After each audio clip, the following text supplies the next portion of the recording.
ಇದೇ ಸಿದ್ದರಾಮಯ್ಯನವರು, ಇದೇ ಡಿ ಕೆ ಶಿವಕುಮಾರ್ ಹೇಳಿದ್ದು ಬಹುದೊಡ್ಡ ಅನ್ಯಾಯ ಆಗಿದೆ ಮುಸಲ್ಮಾನರಿಗೆ, ದೊಡ್ಡ ದ್ರೋಹ ಮಾಡಿದ್ರು ಬಿಜೆಪಿ ಬೊಮ್ಮಾಯಿ.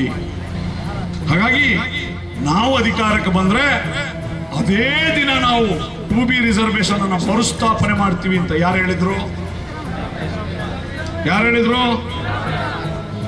ಈ ನಾಚಿಕೆಗಟ್ಟ ಸರ್ಕಾರ ಕರ್ನಾಟಕ ರಾಜ್ಯದ 1 ಕೋಟಿ ಇರುವ ಮುಸಲ್ಮಾನರ 92% ಓಟು ತಗೊಂಡು ಇವತ್ತು 18 ತಿಂಗಳಾದ್ರೂ ಕೂಡ ಮುಸ್ಲಿಮರ 2B ಮೀಸಲಾತಿ ಮರುಸ್ಥಾಪನೆ ಮಾಡುವ ಮಾತಾಡ್ತಾ ಇಲ್ಲ. ಇವರು ಎಷ್ಟು ಓಟ್ ಕೊಟ್ಟಿದ್ದೀವಿ ಗೊತ್ತಾ ನೀವು?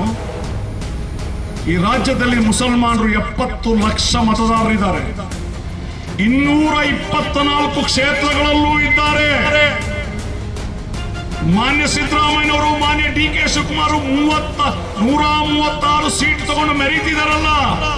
ಇಲ್ಲಿನ ಮುಸಲ್ಮಾನರು, ಇಲ್ಲಿನ ದಲಿತರು, ಇಲ್ಲಿನ ಅಹಿಂದ ವರ್ಗಗಳು ಕೊಟ್ಟ ಭಿಕ್ಷೆ ಅದು.